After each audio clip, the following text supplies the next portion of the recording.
Good evening, and welcome to another episode of the Prince Hall Think Tank, a monthly conversation amongst Prince Hall Freemasons, where we discuss topics relative to craft masonry. My name is Brother Antonio Cack, and I'm a very proud past master of St. Mark's Lodge Number 7, located in Columbus, Ohio, where Worshipful Brother Sean Searcy serves as Worshipful Master. Our lodge was chartered in 1852 by the Most Worshipful Prince Hall Grand Lodge of Ohio, where currently the Honorable Kelvin J. Davis serves as Most Worshipful Grand Master. Before I let the other brothers introduce themselves, I would like to state that the views and opinions that are expressed by us tonight in no way reflect the views and opinions of the respective Grand Lodges and lodges in which we hold membership in. Also, if you have any questions, please feel free, as always, to post them on our Facebook page or by using the chat option on our YouTube page. And if we have time at the end of the conversation, we'll try to answer some of them. Lastly, a very special thanks to Sisters Darnisha, Victoria, and Alexis for hosting our show last month. We received a lot of good and positive feedback regarding the show, and I think a few messages even said they probably need to be on the show more than us. So we'll we'll look at trying to open up the opportunities, because one of our goals on the Prince Hall Think Tank is to provide an outlet and a platform for brothers and sisters, and I'm glad the show was well received. At this time, I'll let the other brethren introduce themselves, and Brother Morgan will introduce our special guest tonight after I've given an overview of tonight's show. Brothers, Brother Collins. Good evening, everybody. I'm Ken Collins, a proud member of Tuxedo Lodge number 431 out of the Most Worshipful Prince Hall Grand Lodge of Alabama. I'm going to send a special shout out to Worshipful Master Gunnery Sergeant, excuse me, and Grandmaster Corey D. Hawkins. It's been great. It's been a great spring, and we're rolling right in to get ready for the summer, and we're getting ready to move forward. So it's really great to be with everybody. And I also serve as Grand Historian for the Prince Hall Grand Lodge of Thank you, Brother Morgan. Brother Morgan. Good evening, everybody. This is James R. Morgan III. I have the proud honor and distinction of serving as a past master of Corinthian Lodge number 18 here in the nation's capital, Washington, D.C., where my worshipful master is none other than Leroy G. McDonald II. Our most worshipful Grand Master here in D.C. is the Honorable Quincy G. Gant, and it is by his grace and mercy that I serve as the Grand Historian and Archivist for the Most Worshipful Prince Hall Grand Lodge of District of Columbia. I'm very honored to be back here on the Prince Hall Think Tank. I want to thank you all, and I particularly want to thank this box of allergy medicine that I got in the back here, because unlike Brother Collins, spring is not my favorite season. If anyone knows me, I get the allergies really bad, so I'm running on fumes right now, but I'm happy to be here. Thank you, good brother. Brother Gillarm. All right, greetings, everyone. My name is Brother Dave Gillarm. I have the pleasure of serving as past master of the Mount Pisgah Lodge number 53, located in Columbus, Georgia, where Brother Christopher Gainey serves as our worshipful master. And I also have the pleasure of serving as the worshipful Grand Historian for the Most Worshipful Prince Hall Grand Lodge of Georgia, where the Honorable Bruce A. James serves as our 17th Most Worshipful Grand Master. Kind of like James, allergies kicking my butt. Had a mission that we were working together with on this weekend, where I'm traveling through the woods. So my allergies got really bad. But I'm here, and I'm looking forward to tonight's show. Thank you, brother. So tonight's show and our topic, Road to the East, the life of a worshipful master. Sometimes it can be for brothers that have sat in that chair before, it can be kind of hard. You're elected to the position, tasked with leading the brothers of your lodge. You have, on one end, you have the brothers of your lodge pulling at you. You have past masters pulling at you. You have the demand of your Grand Lodge. If you're doing a lot of community service, you have sometimes you have the demand of the community as well. So, it often leads to people asking the question, why am I doing this? What's the purpose? So, with tonight's show, we just wanted to provide and discuss various ways that you can prepare, not only prepare for your year, but also survive your year in the East as well. So at this time, I'll let Brother Morgan introduce our guest. Thank you, sir. I want to first, before I introduce the guest, I want to make sure that I make it known publicly that this brother is somebody who I've had the honor and privilege of watching come through the ranks of his lodge and of our jurisdiction over the past several years. Although I may be his senior in terms of Masonic activities, he is definitely my senior, not only in years on this earth, but in many other ways. And I consider him a really good and dear friend to not only myself, but also to my family. Worshipful brother Eric Konahia is actually, believe it or not, he is actually royalty. He is a descendant of the royal bloodline of the once constitutional and sovereign Hawaiian Islands. Brother Konahia is the son of the late Philip and Mary E. Konahia.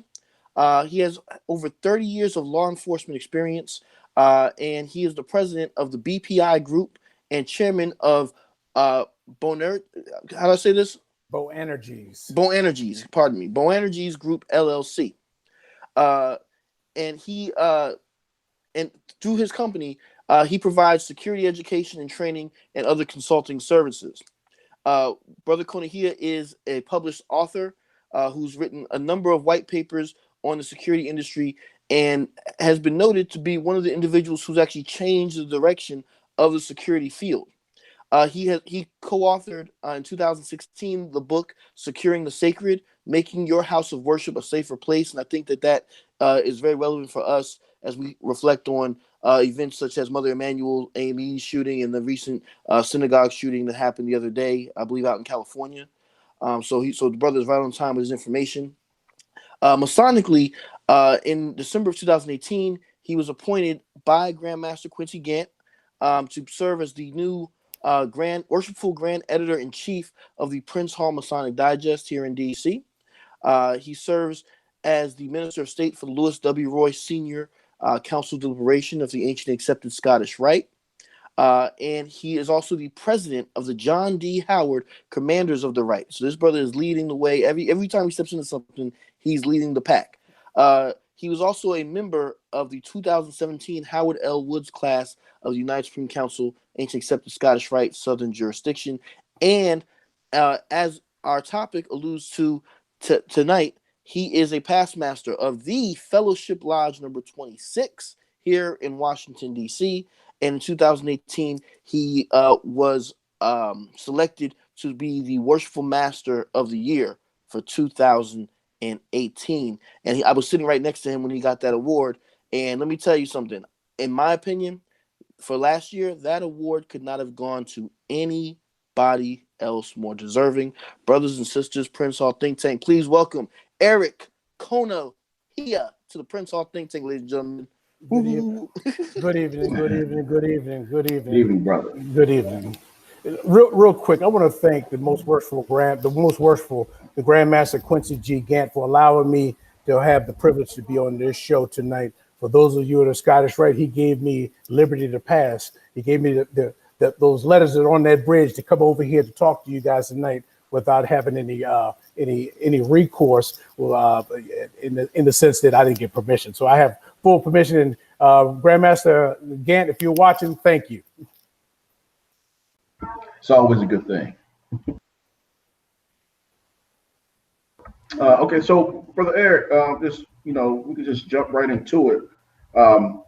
Just if you can speak about your year, your tips, and just I guess again, like I said when I gave the overview for the show, I think we wanted to really gear this show towards folks that were preparing for the East, and really just speak on the life of a worshipful master, because sure. It can be rewarding and difficult, like I said earlier, and we really just want to give our viewers a good sense of what they may be getting themselves into, good brother? Sure. So you'll be surprised that when I came into Masonry, the only purpose I wanted in Masonry was for them to fulfill the universal promises, making good men better. That was my whole intent. When I came into the lodge, I had no aspirations of moving, anywhere. It wasn't until 9 months after I got raised off the floor that I did the middle chamber that the past masters started looking at me. It didn't become a practical reality until I became junior warden. At that point, I realized I needed to put some things in place. One of the tips I have for people is the same thing I did the night that I was elected and installed as the junior warden. I looked over to my worshipful master at that night while we were taking lodge pictures. I said, I want to open and close this lodge twice this year. He looked at me kind of crazy. I said, those past masters need to see me work. And I knew from my studies that in the absence of the worshipful master, the senior warden will preside. In the absence of the senior warden and the worshipful master, the junior warden will preside. I knew that at any given time, and there are plenty of stories that show that a junior warden may have to lead. So that was the first thing I needed to do, was to make sure that I ensured that the lodge knew that I could lead the lodge. As I started progressing around the seats, I knew that I needed to prepare. Also in my junior warden year, my worshipful master could not perform the last and sad rites for a brother, and my senior warden wasn't prepared. So I asked the grand lecturer who was in my lodge, let me do the funeral. The grand lecturer looked at me. He said, we got past masters do it. And I with all due humility, I told him, I said, well, in the absence of worship master senior warden, that's my funeral, not a past master. And he looked at me, he said, spit it. And I was in his garage and I did the funeral. So I wound up doing a funeral as well as a junior warden. By the time I got to senior warden, the thing that I was thinking about the most was a quote I heard from past master Stephen Hurd. Was, when the lodges begin to fulfill their members will begin to fill the lodges. And that's stuck in my head. One of the other things that I realized was that the busyness of Masonry is killing the soul of Masonry. Albert Pike says that the soul of Masonry is in its symbols. And I knew that my lodge specifically, and I could make a broad statement as far as the jurisdiction, that brothers weren't getting fed properly. And so my whole senior warden year, I started coming up with a plan so that the brothers could be fed. By the time I got to the East with all the preparations, let me back up a little bit. In the year of my senior warden year, what I did was start picking apart those past masters. I started taking them out to lunch. And I sat down with the past masters. The first thing I asked them, what made your year so great? You will always find a past master that loves to talk about his year. And I listened to them, listen to the things that they did during their year. Some of the things I knew I wasn't going to implement, some of the things I possibly going to implement. But by the time I finished with all of them, they felt that I gave them their just due to sit down with them. By the time I got to my senior warden year, I sat down with the secretary and we went to his job and sat on the whiteboard. And I said, lay out all the mandatory dates down there. I want the quarterly assessments. I want all the assessment dates.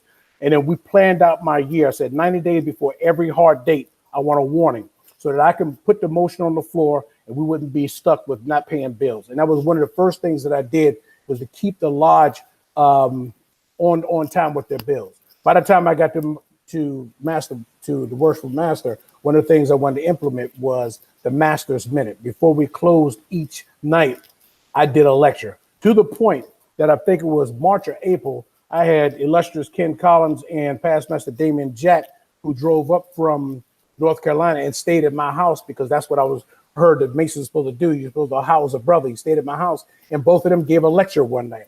One of the things I think that brothers get away from is I think that they take for granted the preparation getting to the East and when you're in the East, because the phone is always ringing.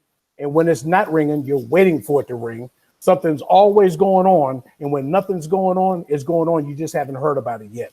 And the preparation on how you deal with each individual circumstances should come up. So if you have a proactive mindset and you start thinking about every different scenario that come down the pike, to include passing of brothers, every scenario that could come down the pipe, and prepare yourself well in advance. You can't go to the East and learn the East, because no matter what we say on this show tonight, you're still not going to be prepared for what's going to happen. I'm telling you, when you're done and you feel like you've had a successful year, it's a mission that you feel like you've probably accomplish one of the hardest things that ever can do in life.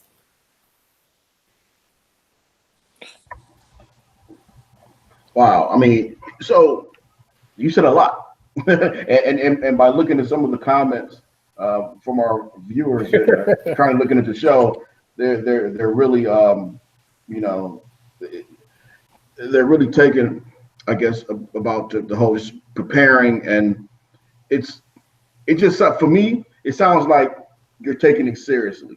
Like from day one, you have to take that job seriously, and you hit it on the head too. Not when you get to the East, but as you're passing through the chairs and you're forming those those relationships. So you said that you knew the past masters were looking at you, and you were trying to. It sounds like you were trying to form relationships. Can you speak on that as far as the importance of forming those relationships? So in my first year sitting in the South, just watching, I realized that the past master had especially in my lodge, had such an influence on how the master worked. They were either involved or sat back and let the master do his work. I didn't want that type of interaction with the past masters. I wanted them to come into the lodge and enjoy lodge meeting. One of the first things I told them, I'm not going to waste your time. Let me just say this real quick, is that when you ascend to the East, you should be descending at the same time.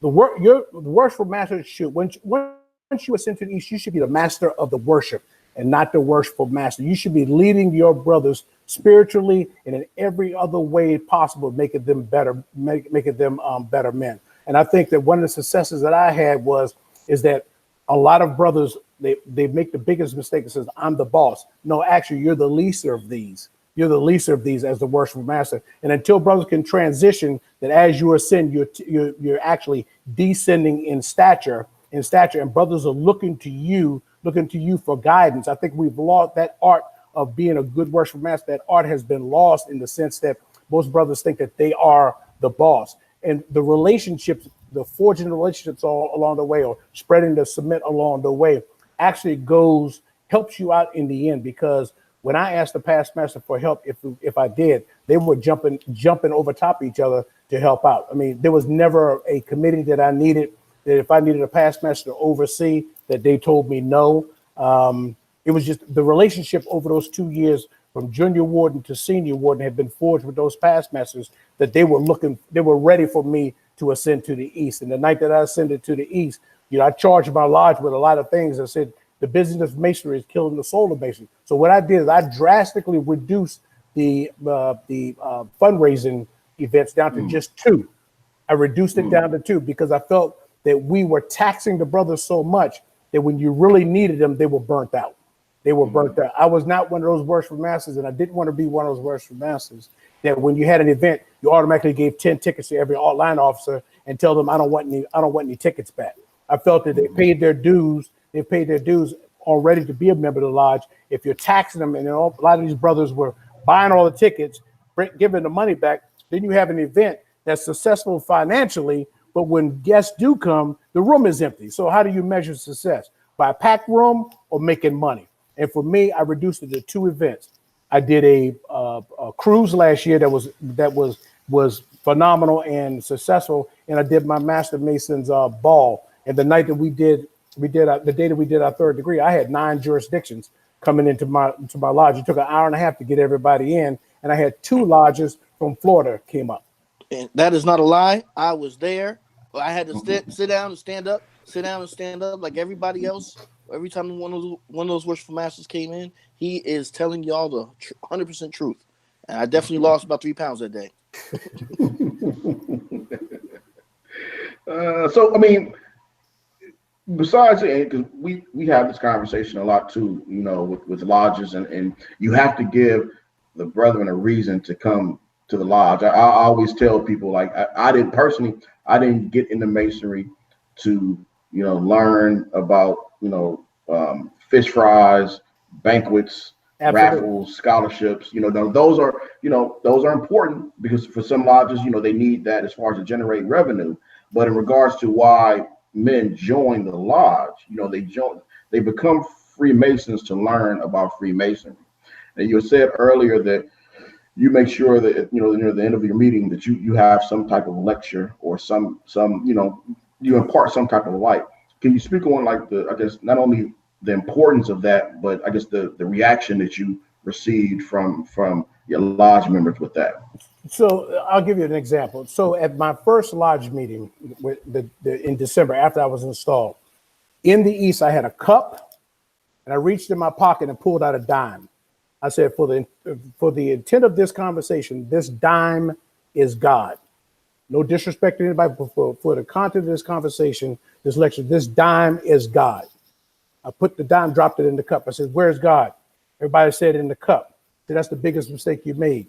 You've reduced God to inside the cup. God is in the cup, out the cup, everywhere around the cup. And when you stop looking at God as pocket change amongst the lint in your pocket, you'll be able to understand how these mysteries work. And that was the breaker of the ice of that day. And everybody's like this. One of the other things is we had more reclaimed brothers in my year than in recent years, because brothers wanted to be a part of what we were doing. The day that I was going to have Past Master Damon Jack up there, Past Master Ken Collins says, put me on the ticket too. What he did that night, Past Master Damon Jack did, his title was "Are You Free Born?" And the brothers were just captured by it. When Ken got up there and we did a table lodge in there, they had never seen a table lodge before. We literally sat down, put a table lodge together. We had libation, was ginger ale libation, and he explained to them the difference between the doctrine of walking between the master in the East and the volume of sacred law, how that became a doctrine, because initially the volume of sacred law was right in front of the master. You literally couldn't walk in front of him. So those types of things that we did during my year actually got the brothers going and going and going. And what I found was this year, brothers will ask me, what houses are you in so I can come in? And they start following you around these houses. We just advanced 11 brothers, but 10 of them, well, I was the primary voucher to coming into the Scottish Rite, because they wanted to follow me through these houses, because they wanted to learn. And I think the science or the art and the beauty of the teaching has gone away. It's one thing to ambulate around that lodge one time in the first degree, how many times in the second and third, but you don't know what that means. If you don't know what that means, the only thing we're doing is put on a theatric play. And it does not make a sharp right turn does not make a good man better. The only thing it does is make him do a sharp right turn. And I wanted to break the ice from the literal and start letting these brothers understand the intellectual, so they can start digging into these things and realize who they are as people, as opposed to just members of an organization. Yeah, I mean, again, it's like I said, and then that's ultimately what people want, especially if you're, and I'm not going to say especially if you're dealing with, I guess, the younger men who are coming into the lodge, because it's plenty of us, older folk who who people just they want something different. Like I said, they want something different. And the weird thing is, within Freemasonry, Masonic education shouldn't be different. No, it shouldn't. That should be the norm. It should really be the norm. I think that one of the issues that we're having is what draws new members into the fraternity, into Masonry, is what they see. If they think that all we do is fish fries and partying, that's going to be what they think they're coming into. When you get in and you realize the business side of it, or the past masters in the north, bickering all the time, say, I didn't come in here for that, and then they leave. Brothers are drawn to what they see or what they perceive Masonry is. And just in my lodge alone, we did some numbers over the last 5 years. I think we brought in close to 40 brothers in, and of those 40 brothers, 5 brothers were the primary vouchers for more than half of these brothers. But the night that I gave my allocution, it was only 3 of those 45 in the lodge. And so we have to look at how do we protect that inner door, and who are we bringing into these lodge rooms, because some of these brothers are coming in not to learn that stuff. They're coming in for other reasons from what they see. And so when I leave out of that lodge, I'm representing not only myself, but I'm representing every Mason that's here on this panel, as well as other brothers who I don't know right now. And I'm a representation of them. When I first knocked on that door, it was all about me. Once I got on my knees, it was all up to me, and I was not of my own from that point on. So with all of this, then I guess the obvious question is, in getting back to is the original topic of the show. With all of that hard work that you put into it, how did you balance that with just the not Masonic you, the outside of the craft you? How did you find time to balance that? So I live a pretty simple life in the sense that, I mean, I run my own business. And so what I found myself doing was, you know, without being corny, using the 24-inch gauge. I knew that in the evening time when these brothers were home was when I was getting most of the phone calls. So I catered to those phone calls. Unless something emergency came up during the daytime, and because I'm the boss of my own company, I had the latitude to do what I needed to do at any given time. I was just fortunate during the time that I was master that I didn't have to travel as much as I normally do. And those times when I had to travel, I put somebody in my stead to travel for me. But in terms of with my family, one of the things I implemented in my year was all officers' meetings were at my house. And the reason why I did that is I said, brothers were coming to my house, and my wife was so tied into what we were doing that she made sure the brothers were fed. And the brother said, why are you having it at your house? I said, because one day, one of y'all gonna come knock on that door. You're gonna come for an apron. If my wife doesn't know who you are, she's not gonna let you in.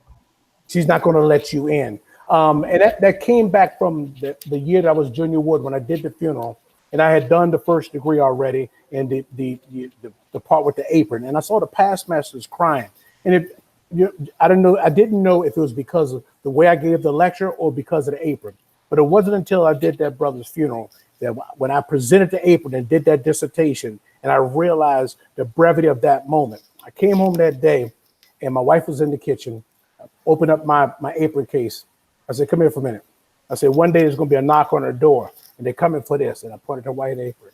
And she looked at it. She said, why? I said, that's the only thing I'm taking with me. She bawled.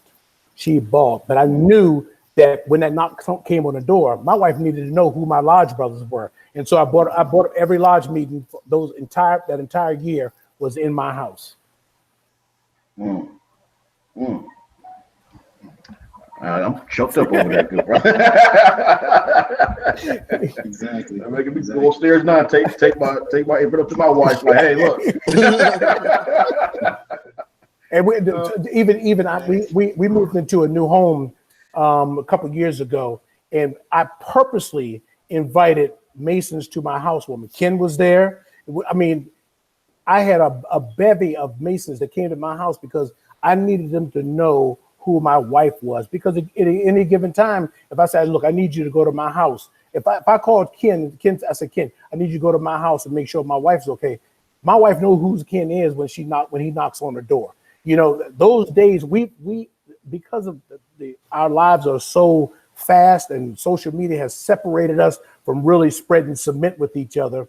We've gotten away from the fact what Masons used to do. You know, we trusted each other. You know, how many brothers in your life do you trust to go to your house when you're not home? Think about that. I'm not trying to get anybody to answer the question, but think about that. Can every brother in your life, do you trust them to go to your house when you're not there to check on your wife? Think about it. Think about it. That art has been lost, and we need to get that back. And I had brothers in my house when the meeting was over. They didn't have to leave. You know, they didn't have to leave. We fellowshipped. Brothers, you have any questions for Brother Eric? I saw one of the brothers had talked about you talking about knowledge and the understanding of when you don't know everything. Sometimes people wind up getting in the East, albeit in a subordinate lodge, but also in the Grand Lodge.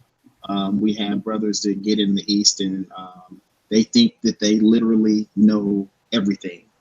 How would you, or what words of wise counsel would you give to even sitting worshipful masters or aspiring line officers who are in line to become worshipful master on and I call it the gentle art of humility, humbling yourself to understand that, you know, sometimes you don't know everything, and in this organization, we learn that we're constantly learning, constantly studying, constantly looking for things. People think that this is only a history show, but this is actually perfecting our craft. So, Right. What would you recommend to so those type of people? Understanding the difference between listening and attentive ear. Sitting down with those past masters, any issue that you could have in the East, they have gone through some portion of it whatsoever. I knew that within our jurisdiction, I had to be very, very savvy on our corpus juris, because the first thing they're going to say is, what is the corpus juris? So I literally, in my 2 years as junior warden and senior warden, is I made myself comfortable with the corpus juris, the rules of the lodge, rules of the Grand Lodge, the rules of a Mason, and it made sure that I understood and I knew how to handle any situation that could possibly come down the pike. One of the issues I knew was going to come down the pike is whether we do Masonic services, funeral services, for a brother who is not financial. And so in our corpus juris, it says when the corpus juris is absent on an issue, you refer to Mackies. Well, in our corpus juris, you can only do funerals for financial brothers.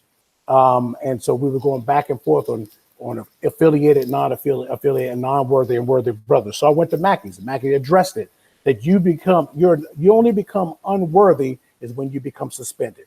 So any brother who's unaffiliated is still considered a worthy brother, according to Mackey. And so that kind of reduced it. But at the same time, the Grand Master said that that is the business of the lodge, and he would allow a master to do funerals for a brother who was not financial. And so because I prepared for that, I knew that if that issue ever came up, I was going to deal with a certain past master, and he was comfortable with my explanation of it. So what does that mean in a broader sense? What it means in a broader sense is you have to be ritualistically strong. You have to. You cannot wait until go to the East and show proficiency about opening and closing. You cannot wait until it's your turn a month before to prepare for that. They need to see that well in advance. That's just my personal opinion. As I told you in the beginning, when I became junior warden that night, before we left out of the lodge room that night, I told my worshipful master that I wanted to open and close the lodge twice as junior warden, because I wanted to let the lodge know, especially the past masters, that I could do it. That same year, unbeknownst that I didn't prepare for it, but I was ready to do a funeral, and I did a funeral. You have to show that you are proficient by the time you come to that West. You're not just the next man up on deck. You are the man on deck. You are the man on deck. I've heard of stories where masters have been installed, and in the 2 weeks later they passed away, and the senior warden sitting there says, "I'm not ready." By the time you become senior warden or junior warden, you should be ready to ascend if you are prepared properly. And I will put a caveat out here. No matter what we talk about right here and prepare you for the East, you are never going to be prepared psychologically, spiritually, and physically prepared for the East. It's not until you come out, and I told one of the worship masters today, no matter how much advice I could have given you, you got to sit for yourself. You got to experience it for yourself, and you'll understand the reason why brothers who are past masters are proud of their past masters, because they ascended to the East. They were successful in what they, or at least they thought they were successful in what they did, and the lodge was better off for it. If you don't leave the lodge better off than it was when you left, you were not successful. You were not successful. Brother Coney, I want to interject something very quickly, because you said a word that I think was very important, and I don't want us to gloss over it, because we recognize that we have people of varying levels of experience. So you mentioned referring to Mackies. You kept using the term Mackies. For those at home who may not know what Mackies that you're talking about, who is that? Can you just briefly let us know? So Albert Mackey wrote a book on Masonic jurisprudence, and it's not law, but it's the philosophy of law. And our corpus juris is the law in our jurisdiction. Mackey touches on everything where we may be some gray area, or where there may be some question on the rule. And Mackey's philosophy kind of melds in those spaces, so you can make a decision based off of where the law is absent. if you're going to the East, if you think you're going to the East, by the time you hit junior warden, Mackey should be part of what you carry around every day. Everywhere I went, I had Mackey's jurisprudence with me. That is a must go to book, even if you're just reading it on what the duties of a worshipful master is. The duties of a worshipful master is, when you start talking about, whether a junior or senior warden can do a degree. Well, Mackey's has a different perspective on that you cannot confer a degree unless you've had the past master's degree. He has a different perspective on that. But it's interesting to understand that, because now you know the wider perspective of what you're getting involved in. You can never learn enough about the perspective of being a worshipful master, but it's not until you get up in that East, you've said your acceptance speech, and you look out there and you're sitting high and looking low and say, oh my God, it's real now. And there's no other feeling in the world like that. I'm telling you, I've done a lot of stuff. I've traveled the globe and been in some austere environments, but there was nothing like the year sitting as worshipful master, because all the weight is on you. And one of the things that Ken was saying as far as the humility, I think that was part of what I said is, as you ascend to the East, you should actually be descending at the same time from a perspective of a leader. You should be the master of the worship and less than a worshipful master. They shouldn't be worshiping you. They should be following how you worship. Right. Absolutely. One thing that you said also just now, I think that's crucial, is the experience is something that you're not going to understand until you've done it, and I think that's really crucial, because it's easy for people who haven't done it to say, oh man, this looks easy, it's this, that, and third. But until you've been there, I can tell you from my own experience.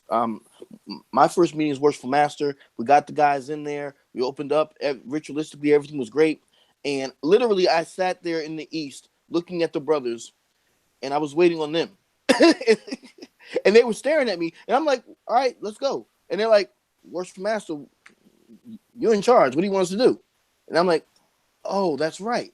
Those are the type of things, it just, it's a funny little story for me, but those are the type of experiences that you do have. You do end up in those situations where you have to be the person to make the decision. You have to, if there's no design upon the trestle board, worshipful masters or future worshipful masters, whose fault is that? Right. At the end of the day, those brothers elect you to lead them. They elect you to make the tough decisions, right? And in my philosophy, and Brother Coney, he has heard me say this probably 1,000 times. When I was master, my biggest thing was I would be the first man in and the last man out. You don't ask brothers to do things that you haven't done or weren't willing or aren't willing to do yourself. And sometimes we have those problems. I can attest to that, because I've been in the Grand Lodge where past Master Morgan was actually setting his lodge up. You touched on an important part. I prepared my trestle board in my senior warden year.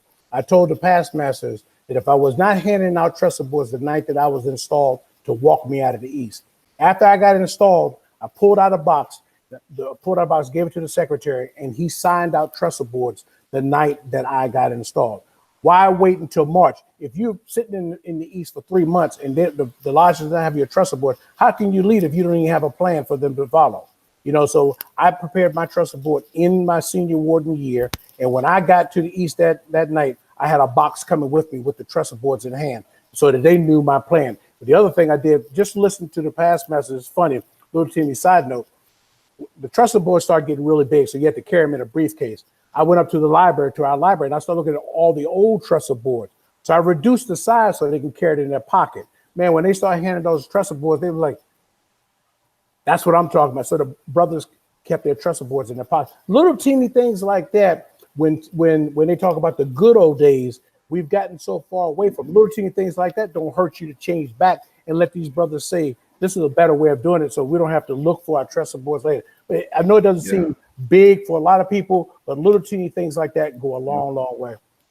Yeah, I mean, and it gets that. I think it tells the past masters that he was listening, or he did his research.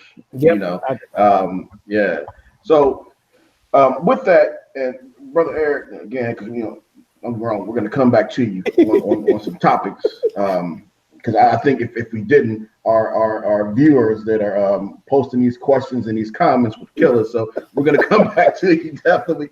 But we also, some of us that have had the honor also serving in the East, wanted to give some tips as well. And just, again, just trying to not only survive the year, but I guess Brother Eric put on it too, like leaving something behind, preparing yourself in order to leave something behind. So we're going to start out with Brother Morgan, and like I said, all of us are just going to touch on some topics that I guess were important to us as well. So Brother Morgan. Okay.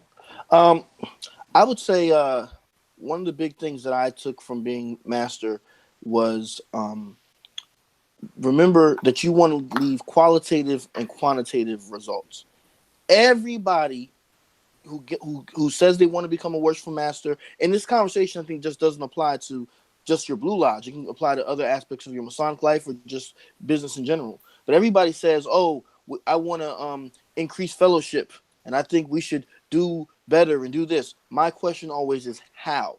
You got to be able to answer the who, what, when, where, why, and how. Bring some deliverables. Bring a plan. And if it's not your strong suit, put the right brother or sister, for that matter, in position to execute it effectively. You want to maximize your time. Here in DC, our election month is November, right? And as Brother Cornelius knows, my lodge, we're like the second to last lodge to meet every month, right? So I got elected at the end of November. Now think about this for a second. I got elected end of November. We got Thanksgiving holiday. Then about 2 weeks after that in DC is when we have our Grand Lodge session. Basically, after the Grand Lodge session, everybody kind of gets ready for Christmas and New Year's and all that stuff, right? Well, the year that I was master, I went down to Texas and went and visited the museum they have there. And one of our former guests, Grandmaster Wilbur Curtis, I got to see him down there. And this is what he asked me. He said, "Worshipful Master, you've been master almost a month. What have you done?" And I realized, wait, it has been a month. I mean, I hadn't even had a meeting yet, but, regardless, it doesn't matter. What did you do? Okay. Maximize your time as effectively as you can. And then the last thing I'll say, and this was a big thing for me personally, is remember, you're never going to make everybody happy. You're not. You have to be the person to make what you feel is the best decision for the organization itself, and have faith in your decisions at the end of the day. That doesn't mean you become arrogant. You still listen and take in the input of others. You look at the experience of others, what have you, but try your best to remember that they elected you to make those decisions, to rule and govern. Okay? And if some people don't like it, some people get upset, we still love them, and we're still going to shake hands and hug and share a drink or a burger later on. No problem. But you got to be the one to make the decisions. Don't let everybody else run the lodge, because that's not how this organization works. You listen, you take the input, but then you're the one with that gavel in your hand. So make sure you use it, and use it wisely. Definitely. Brother Collins, what do you have for us? Yeah, I'm the ritualistic side. That's the given part of it, in terms of Masonry. But it's all about the housekeeping pieces for me that ends up being a deterrent from brothers wanting to come to meetings. It's the fighting over pennies. It's my name is spelled wrong. We're missing a period here, and a good friend of mine, Sean Toombs, and we were talking about raising our children, and we kept, as we talked, we were having this conversation about what's the best way to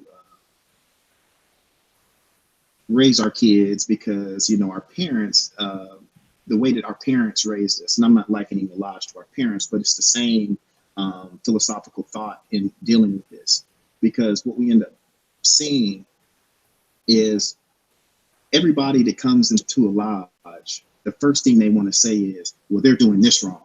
They're doing this wrong. They're doing this wrong. And as Sean and I were getting older, we sat back, and Sean sat back, and he said, you know what? We spend so much time trying to figure out what our parents did wrong instead of repeating what they did right. So and I say in a lodge, we focus on the things that we don't like instead of pushing and carrying on those traditions that were actually making things move a little bit faster. So if we know that in terms of lodge, and this echoes throughout basically every jurisdiction, no matter if it's Prince Hall, mainstream, it doesn't matter, and everybody. It's the business side of it that ends up deterring people. And I happened to visit, I think it was Albert Pike Lodge 33 out of the Grand Lodge, DC, and kind of blew my mind. Because when I walk in, everybody had already received the minutes from the previous meeting, and they already had the agendas for the meeting that's coming up. The only thing that's read in the lodge, are there any changes? Are there any additions? All right. Next thing you know, it literally blew my mind, because if you think about it in terms of the timeliness and the administrative side of how the lodge ends up working, the only thing that's holding you up is knowing the exact amount of a new bill coming in, which should be a given, that as soon as a bill comes in, it's automatically paid according to the rules of the and the bylaws of the lodge. So you have to pay the light bill, you have to pay et cetera, or the reading of a communication from the Grand Lodge. So if we can get into that type of era, even if it means dropping them off personally, because most lodges aren't over 100, over 20 or 30 members, and we all most of us end up living in the same city, especially in the smaller rural lodges, those type of areas. That's just dropping something off on the way, especially for our senior members. Another thing in terms of the administrative side, my year serving as Worshipful Master is totally different, because it was the revival of a lodge, and it was basically reviving a lodge that has some significance to the jurisdiction of Alabama. That's Golden Square Lodge number 340. And Torrey Irving is one of the guys that he was actually the senior warden when I was the Worshipful Master, and the goal was to get our members to come back out, because the numbers had been so depleted that the lodge was in risk of losing its charter. And it's also knowing the business side of it.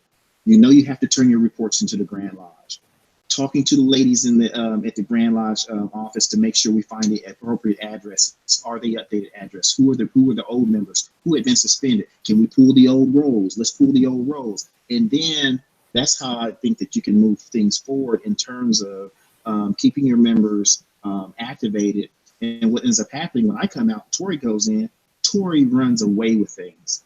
Golden Square Lodge is thriving now. So it's getting that ability to follow the business side of it, not getting hung up on what the lodge is doing wrong, trying to move the business side of it to move more efficiently.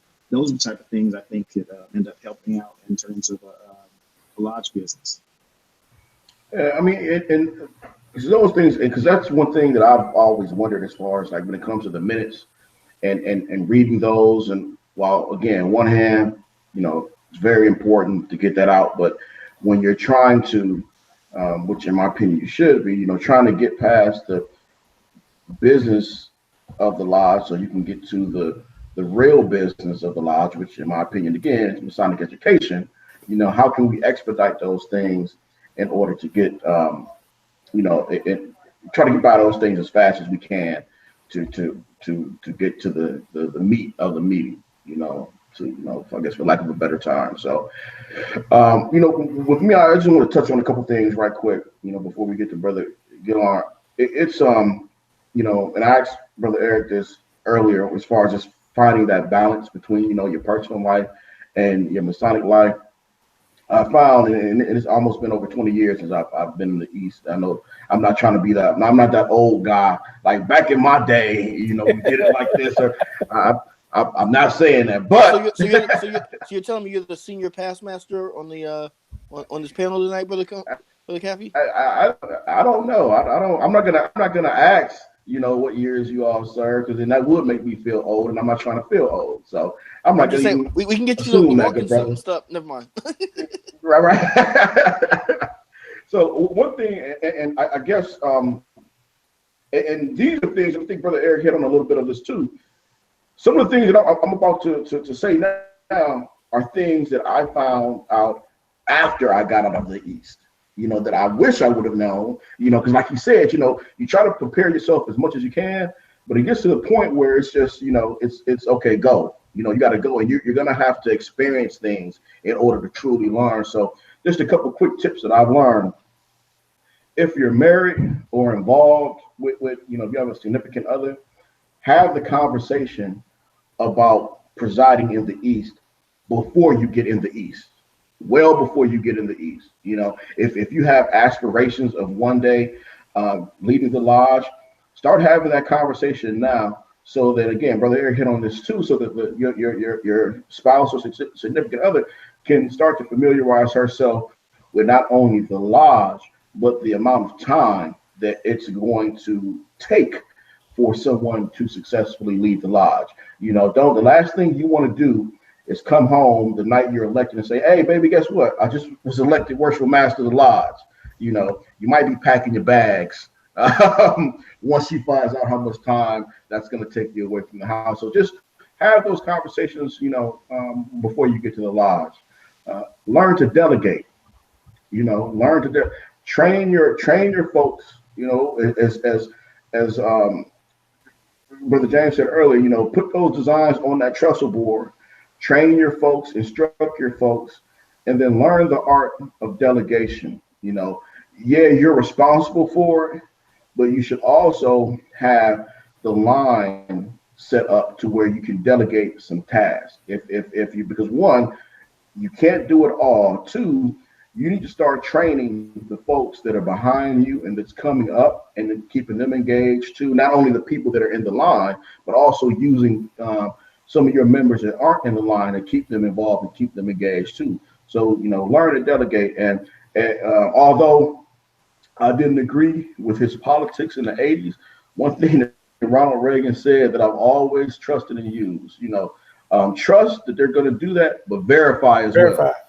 Because ultimately you're responsible to the Grand Master for what's going on in your lodge. So, you trust and verify that they're doing what needs to be done. Also, getting back to your spouse or your significant other, involve them as much as you can. Brother Eric gave a great example of how he had his line officers meeting over his house, and his wife cooked, and that was a way for her to get to meet some of the members of the lodge. But involve your spouse as much as you can. For those banquets that you may have to go to represent the lodge, or those other social events, take your wife with you, so she can see that you're out there, having a good time with her and not without her, and again, keeping her involved. And lastly, and again, I didn't learn this until years later, and I'm implementing this more now with me going to some other fraternal order meetings. Cheesecake Factory. Always set your clock to the Cheesecake Factory. Meaning leave whatever you're at, because you're going to fellowship afterwards, but leave in time enough to get to the Cheesecake Factory, pick up something, and bring that home to your spouse. Even if they sleep, put it in the refrigerator, and when they get up the next day, they may go to sleep at you mad, but they'll wake up happy. So don't forget about that Cheesecake Factory, all right? It works. All right. Brother Gillard. Shameless plug. Thank you for the right. I forgot to tell the brothers that's our new sponsor, Cheesecake. All right, can everybody hear me okay? Yep. All right, to start this off, when I started getting prepared for the East, or how I looked at getting prepared, I started when I was junior warden. Actually, when I was secretary of the lodge, I started understanding the business. I only started secretary for a year. So when I became junior warden, every Sunday I went to the secretary's house. Name was Brother Arthur Haley. He was a Chicago Bears fan. And every Sunday we watched football, and I would tell him, I'm not going to leave this house till you teach me something. I had to learn something. I had to learn something about the business. So with doing that, I understood what the Worshipful Master's responsibilities were, what the lodge responsibilities were to the Grand Lodge. I understood the business side long before I came to the East. Another thing I did, it seems maybe kind of extreme, I read all lodge minutes from December 1891 up until the present day. I knew everything that the lodge had done prior to, what worked, what didn't work. I had a past master came into the lodge named Edwin Jackson, and he asked me what was I doing, because the lodge was burned up. I didn't turn the AC or anything. And I was there reading the lodge minutes. And as I read the old stuff, it helped me get a better understanding of what I need to do. And I'm going to share something with you real quick. This was written in 1909, and this was the advice to worshipful masters. It says, are you the worshipful master of your lodge? Do you want the brethren to sing your praises? Then make your meeting short and interesting. Do not prolong it. As soon as the business is completed, have a short lecture and call off. Do not keep the brethren in session more than an hour and a half, and that's too long unless there is work to be done. That was written in 1909, and so I adopted that, and I wanted to make sure that I had a plan. But at the time, I was young. I was young in Masonry. I had only been a Mason for 3 years. I was 29 years old when I got elected worship master. So I had to go back to what I knew, and that was military. I had been an NCO, had led soldiers in combat, so I understood how to make that work. So every time I did something, I had a plan, and I used the Army's operations order, 5 paragraphs. Every time we did something, whether it was a meeting, community service event, fundraiser, every time I did something, I went through those 5 paragraphs. I covered the who, what, when, why, and where, the supply, I covered everything for every single event.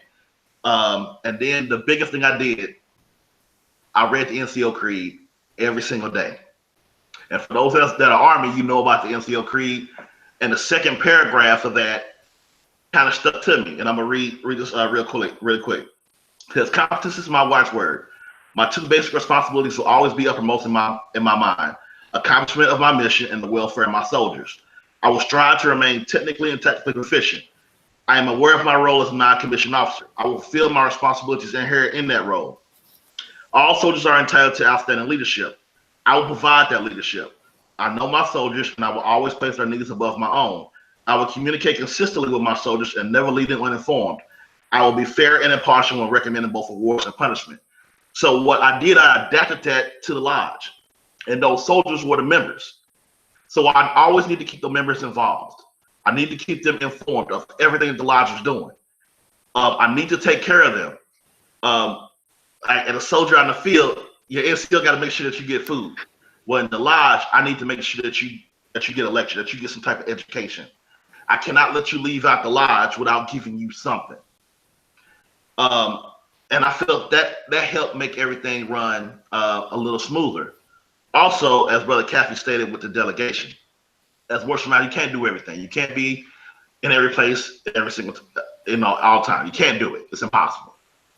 So what I did do, we had kind of like, when it came to like spouses and stuff, we had almost like a FRG, a family readiness group. So this came in handy when in April 2011, we had a member get hurt. This member was unconscious in the hospital, lost a portion of his leg. His family distraught, and this happened in the middle of the night. Well, his wife was notified in the middle of the night. I had my significant other at the time, who knew his wife, because all the significant others, they all knew each other, went to his house in the middle of the night to pick her up and bring her back to the hospital. His mother comes in town, and she had the rest of the spouses from the lodge as a network. We also do this with our widows. We would contact, I guess, one of the most senior widows. She would contact the rest of the widows. Because even though I was worship master, and that was my responsibility to ensure they're taken care of, I didn't know all of them personally. And I would never know all of them personally. But I knew that she knew all of them. They had been around each other for 20, 30, 40 years. So I would contact her. She would tell me everything that was going on with all the rest of them and what they needed, and we could provide for them. I would also, pick their brain. Their husbands, in most cases, have been worship masters, such as Sister Edna LeBeau. Her husband died long before I came to the lodge, but she had been right there beside him when he was worshipful master. So I used to ask her, what were some of the things that he did? What were some of the things that the lodge did to make you feel, as a spouse, feel included? And that helped, they felt more involved in the lodge, felt more a part of the lodge, because they weren't just the old ladies who husband passed away and the lodge may give them a card on one day out of the year. It was always getting them involved. So my approach was I used my military background. I would delegate certain things, and I would try to put certain people in the best where they can get the best results. Such as if you're great ritualistically, I'm gonna make sure that you do the ritualistic stuff. Maybe you're not that good ritualistically. Maybe that's not your passion, but you're well in tune with the community, and so you know about community service events. All right, you're gonna have a lot of community service events because that's where your expertise is. So that was my approach. I tried to use the KISS method, keep it simple, stupid, and do the best thing I could to keep everybody involved. So I guess that's what I have. Okay, very good, very good. We're gonna go take it over to viewer questions as the hour is getting a little late. Brother Konahia, we had the first question we have actually is directed at you personally. The question is, what did you find to be your biggest obstacle that you had to tackle as Worshipful Master? I think the biggest obstacle for me was making sure, number one, that the brothers had a clear line of communication. One of the things I found in the past where brothers felt like they weren't being communicated properly. So one of the things I did with my secretary was we sent out communication letters 2 weeks prior to communication. I already knew what was going to happen that month. Some of these old past pastors, some of these old brothers in the lodge, they want to see that letter, that communication letter in the mail. It's like Ed McMahon is coming to their house, and they get real funny about not having that letter. I didn't get my communication letter to the day after communication. That was number one. Open up the lines of communication. The other thing was getting the brothers to buy in to what we were doing that year. We made a drastic change in the fundraising attempts and try to focus in on the two fundraisers. So what I did was, as far as setting up a legacy, we did that cruise. The brothers went to the cruise, didn't cost the lodge a dime, but we had everything we made was for the lodge without any expenses. So this year, this new worship master is doing the cruise. It was sold out by the next communication. I put it on the floor for him in December. January was sold out. We're going to Cuba this year. So one of the biggest things for me to do was get brothers to buy in to legacy type of fundraising ideas, so that each worship master wouldn't have to reinvent the wheel every year. And you're leaving something behind that automatically they know it's set up for the following year. And that was probably my biggest one, trying to find that one fundraiser that becomes that legacy fundraiser for the future masters. Okay, very good. We have Antoine Worlds asking, and I guess it's generally speaking, how long should you sit in the East? Until you're succeeded. There you go. Yeah. That's a little anecdote we use in Alabama. People ask, how long should somebody sit as XYZ? In the state of Alabama, we have 10, 1 year. At the end of your 1 year, if they reelect you again, guess when your year ends? At the end of that year. So until you're succeeded, or until you decline a nomination, that's as long as someone needs. Because if no one else steps up to the plate, what more can you say other than complain? I'm sorry. Go ahead, Brother Gilmer. Yeah, it's the same thing. We got 1 year, tenure. But if the craft keeps putting you there, if you're not putting yourself in these seats, then in theory, you will serve at the will and pleasure of the craft. So I wouldn't put a time limit on it. It could be a year. A year is maybe what the craft needs from you. It could be 2 years. It could be 3. It's whatever the craft sees best. But if you get to the point where you know that you're not giving your all when you come to that meeting, if you just have button it every time you come, if you're not coming, there's no new ideas. There's nothing new. You talking about the same stuff you've been talking about the last 5 years. You probably need to go ahead and step to the side and let some new ideas get in there. Yeah, and something. I'm happy you said that because I wanted to go in that direction.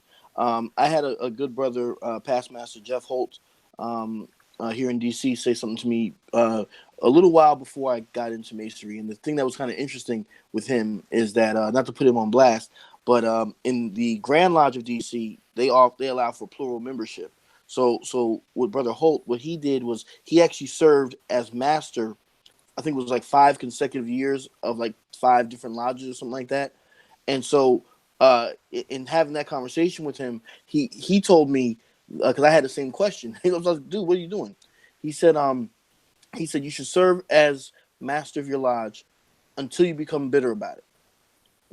Once you start becoming bitter about it, it's time to go. And I don't know about the other brothers on here. I know Brother coming here. I know I served 2 years. Except 2015 and my lodge's centennial year of 2016, which in my opinion, I almost feel I really should get credit for 3 years because being master for my lodge's 100-year anniversary really was a drain on me personally. And by the time I got through that whole experience and whatnot, I was ready. I was getting ready to go. There was a chance that, the brothers were like, hey, would you consider doing a 3rd year? No, because I had other things I wanted to do in Masonry, but also outside of Freemasonry, things that I wanted to do, like write my book, The Lost Empire, available online and in stores now. So man, you can check stop it. Stop it. But seriously though, I had other things that I wanted to do, and I knew I couldn't serve the lodge the way that I had when I first got elected. So I knew it was time for me to go.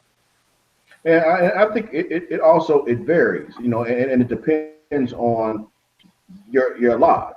I know when I served, and I loved my year. And one thing was interesting when I served, I was the start of like the younger brothers, coming in, assuming stations, and we had positioned ourselves to like for 5 or 6 consecutive years. It was considered, just back then, younger brothers serving, and they were ready. And yeah, I could have served another year, but then I said, well, and I remember my past master John James always said this. It's like you're going to be a worshipful master for a year or however many years you're going to be a worshipful master for, but you're going to be a past master until you die. And it's what you do as a past master that can be just as important as what you do as a worshipful master, meaning supporting the lodge, supporting the worshipful master, not thinking you're the worshipful master, but supporting the worshipful master. So then I saw my role as that in supporting the brothers that were coming after me. So I always looked at it as it depends on, we've had cases recently where we needed to have, for stability purposes, brothers serve multiple terms, but it was because the lodge needed it, and not necessarily because the brother wanted to do it. Linked up, the brother wanted to do it, and the lodge needed it, so it worked out. Wonderful. Other question we have coming in here, which I know I definitely can speak on, is from CJ Raymond. He asked, did any of the past masters on this show find that while you were in the East that you couldn't be as effective or active in other bodies of Freemasonry? I guess I could start.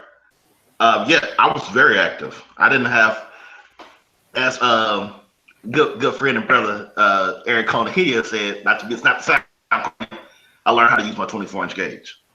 My 2nd year as worship master, I was also the excellent high priest, St. Andrew's chapter number 39 in Columbus. And that's my good friend, brother. He's watching right now. Right, excellent, super illustrious, supreme Reza Burton can attest. I was doing degree work by memory in Royal Art, the same thing I was doing in Blue House. And I was also serving as Generalissimo as in my commandery, and I believe I was principal conductor of the works in Royal Select Master, and I was Minister of State in my consistory. And I was also serving as district work. I believe that might have been right around the time I was serving as district worthy patron as well. So I just learned how to divide my time. but it can be quite a lot if you do not, if you don't have a plan, and you worship master, and you're trying to be in all these other houses, you're gonna fail at everything. Mm-hmm. And as my recruiter, this was back in 2001. I was Army recruiter in Cape Girardeau, Missouri. Our station commander said recruiters don't plan to fail; they fail to plan. So if you take that and approach and you use that as a worship master, if you don't put together a plan, you're gonna fail.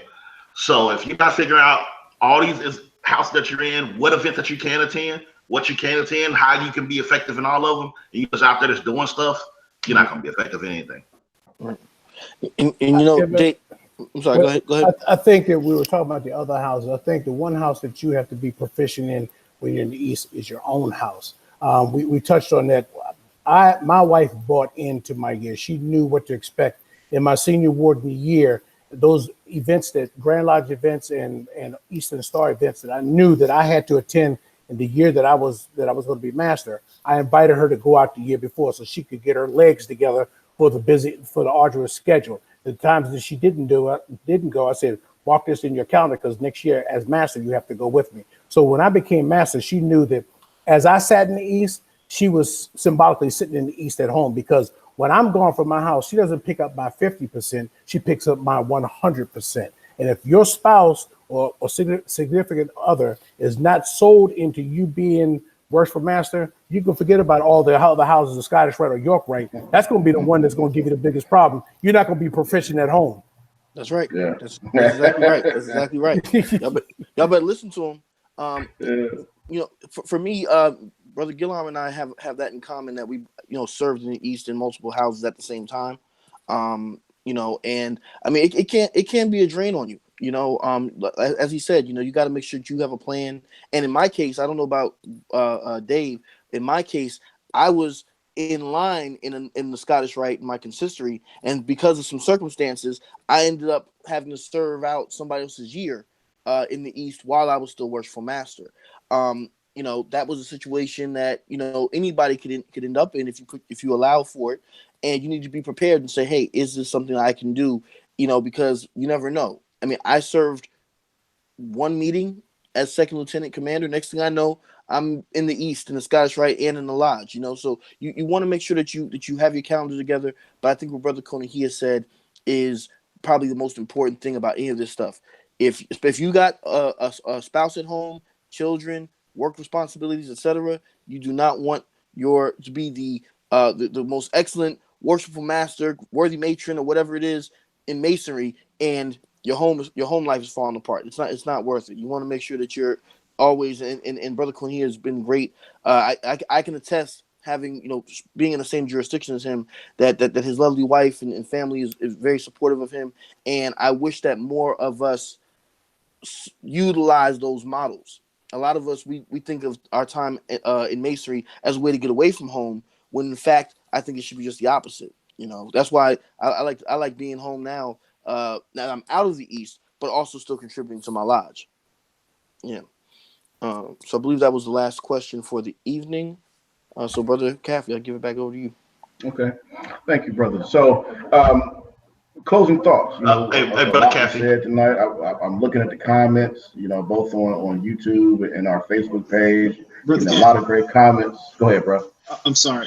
Dave had want to jump in there real fast. Oh, I'm sorry. Yeah, go ahead, bro. Yeah. We do have a couple of questions.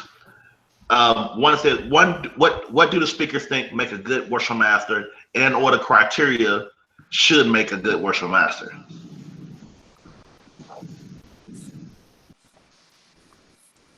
I think this is going to throw everybody off with me. I believe that you can't look for the East.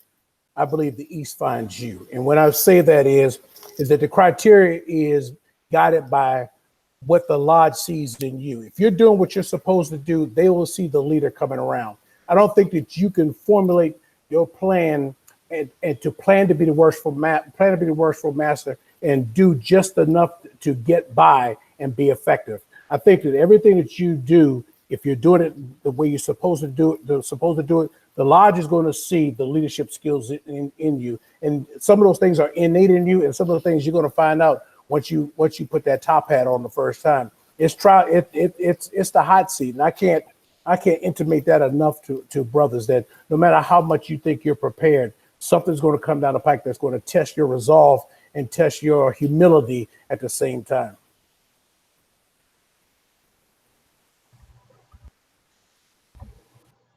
Yep. So, yeah, when you said hot seat too, like at least in my lodge, literally it was hot.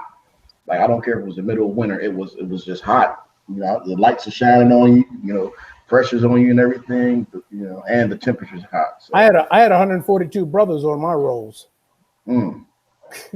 Yeah, that's a lot. Yeah, I mean, we had a big lodge, and it was interesting because, like you said too, I think you put an effective plan in place, and brothers talk, you know, and brothers start calling other brothers, saying, "Hey, you know, come on back. There's some interesting things."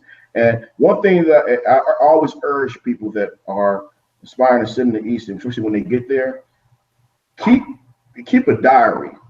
You know, like keep like after every meeting, like write down just your thoughts, what happened that night and everything. It's interesting because again, being out of the East for over 20 years, I now have this catalog of all of my meetings where I can go back and look at it. And it's interesting to just read through all of that stuff and you see the progressions, the ups, downs. But I always urge people to get a little notebook, put my year in the East and jot down notes, you know, after every meeting. So just gives you something to look forward to and read that after your year. Again, not an old man moment, you know, but just some advice. All right. You know, some brother Caffey, I wasn't going to do this, but I think we all should, you know, state what years we served as worshipful master in our lodges before we sign off tonight. I'm just curious. I'll start. I'll start. I was 2016. Let's do this. Let's look at the time. Right. Well, no, we can do that as part of our closing because we're our closing thoughts. You know, right. we give as part of our closing thoughts, we can share what year we served as worshipful master. So, yeah, Brother Eric, you're first up. You know, closing thoughts for this evening, and as Brother James said, your year you served.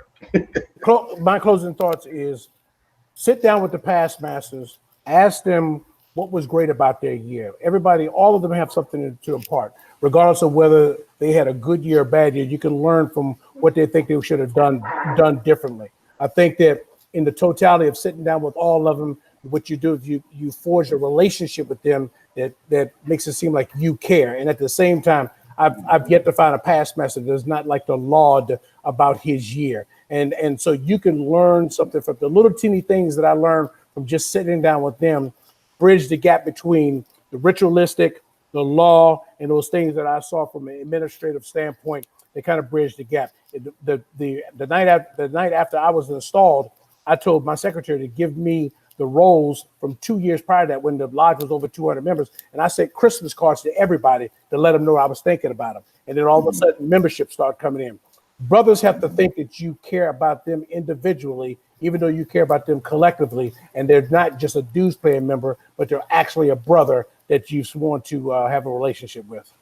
And what year did you serve? 2017, 2018, worshipful master of the year. There it is. Brother Gillard. Oh man, how am I supposed to come behind that? I don't know what I'm supposed to do now. But I guess for parting thoughts, and this kind of addresses a question that was out there. Most time when you have past masters in your lodge, they put in you don't know what they went through while they was worshipful master, so they feel some type of attachment, something away about the lodge. And now you come as a worshipful master and you don't even like call them or try to reach out to them at all. That may cause some animosity in your lodge. So while you're trying to have a meeting, while you're trying to push your agenda, they're trying to insert their agenda as well. So I think one of the things to alleviate that is to kind of talk to those past masters prior to you ascending to these or shortly afterwards. Maybe pick their brain. You may take some of the stuff that they did or take their advice. You may not. But at least they don't feel like they're sitting off to the side, like you just threw them away. They feel like they're still involved. They feel like they're still relevant. If they still feel like they're still relevant, they're gonna be there in your corner when you're trying to push the line forward. I guess the rest of my parting thoughts, man. If you're gonna be worship master, be worship master. Don't sit there and see that now you letting everybody else run the lodge. If you're gonna be there, be there. Be there. Yeah, if you got required events to be at as worship master, be at those events. The worst thing that you can have happen is you worship master, you not showing up to anything, and now you expecting everybody else to show up too. You're gonna have too much disharmony in your lodge. And I had a unique experience as worship master. Quite a large portion of my second tenure, I was in Afghanistan. So I was facilitating meetings from top of a mountain sometimes. So it was a very unique experience, and I later got elected to the office of Enemy Commander while I was in Afghanistan as well, and my commander was in Columbus. So it was unique. But the years I served was 2010 and 2011. That's really all I have. With baseball season. So y'all already know the cheer for the Cardinals. Yeah, I don't even know why we even go through this every show. And you know what's coming up next year. You know what's going to be the Knicks. And you know we're going to the playoffs. You know we're going to win a championship. Everybody going to want to be a Knicks fan then. I ain't trying to hear none of it. So let's just go ahead now and let's everybody just be a Knicks fan. Then we won't have to have any problems. Hello? Connection's bad. Hello? Hello? Yeah, I hear you. I can see the viewer ratings going down. Oh, Lord. It's amazing we still have subscribers with this guy. It really is. Yeah, I would say to close out, Dave kind of stole my what I wanted to say, which is, be the worshipful master. If you're there, your campaigning time is done. You've been elected, so you need to act like, you need to govern like it.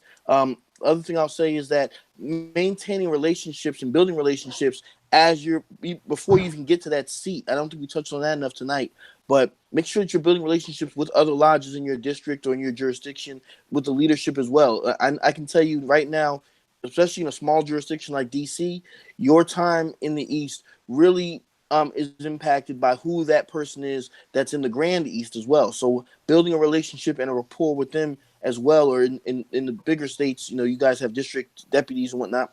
Build a real relationship with them and know who they are and what they and what their habits and whatnot are. I to give you just one example from my experience, the Grand Master that I served under, the Deputy Grand Master that I had, Philip Day at the time, he and I both have a similar work schedule. So we both knew, at one point figured out that we had a time of the day where we could affect business, between us very effectively, which was really to be honest, but it worked for the two of us. That was something that, a relationship that was built over there. And then as years went on, when he became Grand Master or when he was leaving office, decided to appoint me as the Master Mason of the Year, 2018. I think right after Brother Konahia became Worship Master of the Year. So it was the same night. It was a good night, if I'm not mistaken. And so to close out, I just want to say thank everybody for being here. I want to give a shout out to my cousin, Brother Rajon Edwards, who tuned in tonight from McHelen Lodge number, I think, 931 in Alabama. So I'm heading down there this tomorrow. So looking forward to seeing my family. And I served in 2015 and 2016. All right, Brother Collins. Well, everybody, I want to let you know that, we state of Alabama want to hope you enjoyed the NFL draft. We enjoyed filling all the coffers with those Alabama players. But no, I just wanted to tell everybody thanks so much for tuning in for another great show. Thanks so much to Eric for being our guest this month, and one of the rising stars. And we consider Prince All Freemasonry. Eric has a great grasp of the fraternity. He's just he loves it. You can tell by the way he talks that he not only is a member of it, but he actually lives it. And just a parting note to aspiring worshipful masters: ensure that your circle is a supportive circle. And you never want to have people in your lodge or allow members of your lodge to be what we consider anti-leadership. And I say anti-leadership is when you hear people being anti-Grand Lodge, anti-district deputy, remember, you're going to be a worshipful master. You're also a part of that leadership. It's the worshipful master. It's the grand district deputy or district deputy grand master. It's the Grand Lodge officers. There's a line of leadership there that you cannot and you should not allow that type of festering to begin. And also, you use caution in the past masters that are whispering counsel in your ear, because there are some great past masters, but there are also some past masters that will put oil in your ear and will whisper things, seeds of discontent. I just also I started coughing earlier because these allergies are kicking my butt too. I can't forget Master Gunnery Sergeant Walter Green, my worshipful master, and also our Grand District Deputy. Thanks so much for all you do. And that guy loves education lecture to go to his lodge and training. So again, thanks so much everybody for tuning in. Roll Tide and have a great evening. Pick up a book and read it. All right, thanks, brothers. Ken, what year did you serve? My apologies, 2013, 2014. All right. Thanks, brothers, and thanks to our viewers for those great questions and comments tonight. A huge thanks goes out to our special guest, Brother Eric. You definitely bought it tonight, as looking at the number of people that were watching, as well as the questions and comments, that you were able to impart. Considering the great show that the sisters had last month, I think, good brother, you may have helped us save our show, and our viewers may just want us back, not have us turn it over to the sisters. So, we know we had to bring it tonight, and you helped us do that. So I'm going in the East. I'm going in the order in June. So if they have me on after I go in the order, you guys are done. Bro, see, that means we need to have an exclusive rights contract with you to prevent that, bro. That's right. Right. So, when I had the pleasure to serve as worshipful master way back in 1998, good year for worshipful masters that year. I truly treated it like 1997 too, but that was a whole nother life,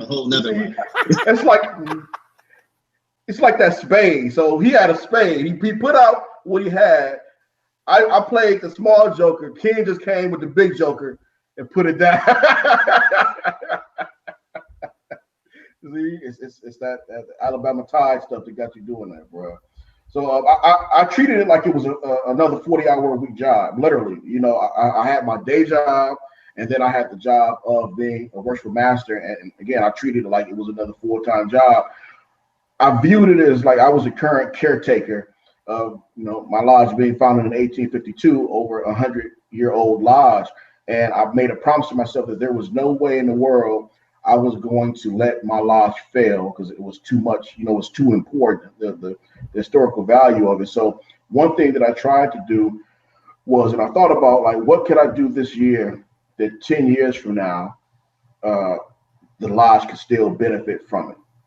So we built, I worked with the brothers that were coming behind me, because I wouldn't have been successful if it wasn't for the past masters, if it wasn't for my line, if it wasn't for the entire lodge.